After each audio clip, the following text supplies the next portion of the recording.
Olá, gente! Hoje estamos aqui para trabalhar com o capítulo 8, que é Viver com Autenticidade. Esse é um capítulo bem interessante e eu considero ele um dos mais importantes. Viver com autenticidade tem a ver com mentir ou não para si mesmo. Como o Nathaniel Branden fala aqui, as mentiras mais devastadoras para a nossa autoestima não são as que contamos, mas as que vivemos. Vivemos uma mentira quando distorcemos a realidade da nossa experiência ou a verdade do nosso ser. Estou vivendo uma mentira quando finjo um amor que não sinto. Quando finjo uma indiferença que não sinto. Quando me mostro mais do que sou.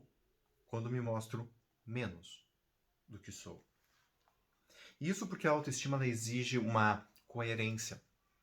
Ela é baseada, e eu gosto muito do Nathaniel Branden nesse sentido, ela é baseada na realidade. A autoestima não é baseada num conto de fadas onde você é maravilhoso e onde você tudo pode, tudo quer, tudo consegue. Não. Ela é baseada na realidade. E ela tem os limites da realidade e as benesses da realidade. Assim, a mentira ela surge quando há uma distorção disso. Para mais ou para menos, não importa. De um jeito ou de outro, não importa. Para o menor, para o maior, para o mais pequeno, para o maior, enfim, não importa como você distorce. O que importa é que você distorce. Isso é perder a autenticidade. Ele fala: se distorço minha realidade pessoal, faço isso para enganar os outros, assim como a mim mesmo. Faço isso porque sinto ou acredito que eu mesmo não sou aceitável. Valorizo mais a ilusão na cabeça dos outros do que meu próprio entendimento da verdade. Como consequência, meu castigo é atravessar a vida com a atormentada sensação de que sou um impostor. Isso significa, entre outras coisas, que me condenam à ansiedade de esperar pelo momento em que serei desmascarado.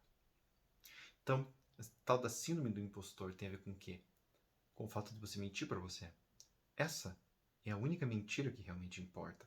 Não é que você conta para os outros. Essas são consequências daquelas que você conta para você mesmo. Porque quando você mente para o outro, você também está, de alguma maneira, criando um cenário dentro do qual você vai ter que sustentar a tua mentira. Então, viver com autenticidade tem a ver com isso. E eu complemento quando ele fala aqui, né? Valorizo mais a ilusão na cabeça dos outros. E muitas vezes valorizo mais a ilusão que eu coloco na cabeça dos outros. Né? Porque muitas vezes a gente nem pergunta o que os outros de fato pensam, sentem, querem. Muitas vezes nós simplesmente entendemos que as pessoas desejam algo e passamos a viver como se isso fosse a verdade. E nem sempre isso é. Então, isso é muito difícil. E isso faz com que a nossa autoestima diminua. Isso faz com que a nossa autoestima sofra. Porque a autoestima só pode ser construída quando eu tenho uma avaliação favorável de eu mesmo. Só que essa avaliação se estrutura com base na minha capacidade de lidar com as situações do mundo e com a meu senso de merecimento. E quando eu minto para mim, eu já estou mostrando que isso não está bem estruturado. A honestidade consiste em respeitar a diferença entre o real e o irreal.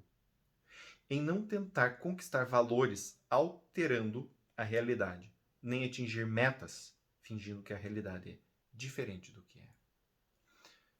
Então, eu considero esse um dos capítulos mais importantes porque se você vê a verdade, a tua realidade, se você percebe a tua dor, mas você não é capaz de ser honesto contigo e dizer e prefere distorcer isto, não há o que fazer. Você nunca vai lidar com a realidade. E se você não vai lidar com a realidade, você também não vai conseguir criar comportamentos adequados. Você vai criar comportamentos para suas mentiras, para os seus enganos, para as suas distorções. Mas em algum momento, obviamente, esses comportamentos não vão ser úteis, justamente porque estão sendo criados para uma ilusão. E neste momento, você vai sentir essa dor de se sentir um impostor. Não porque você não é uma pessoa competente ou não pode se tornar alguém competente, mas porque você concentrou a tua competência em se tornar algo que você não é. Em criar comportamentos para um mundo que não existia, com questões que não eram suas. Como ele fala aqui, né? Um amor que não sinto. Quantas pessoas vivem uma vida assim? Tendo relações com pessoas que não amam de fato, tá? E ainda assim criando muitos comportamentos para viver com essa pessoa. Os mais velhos nos encorajam a rejeitar o medo, a raiva, a dor, pois esses sentimentos não os deixavam à vontade. Muitas vezes não sabiam como reagir quando a encenação da harmonia familiar era despedaçada. Vários de nós também foram estimulados a esconder e, em consequência, anular as emoções. Elas irritavam os mais velhos, que se tornavam desagradavelmente conscientes de coisas de que abriram mão há muito tempo. A emoção perturba a rotina. Além disso, há na infância tantas coisas assustadoras, surpreendentes, dolorosas e frustrantes que aprendemos a reprimir as emoções como um mecanismo de defesa, como uma maneira de tornar a vida mais tolerável. Descobrimos depressa como fugir dos pesadelos. Para sobreviver, tentamos nos fingir de mortos. Uma das mais dolorosas e perturbadoras experiências da infância é que a maior parte das pessoas tende a reprimir. É perceber que todos os adultos são mentirosos. Essa percepção pode se transformar numa barreira ao entendimento e à valorização da autenticidade. E não é por mal.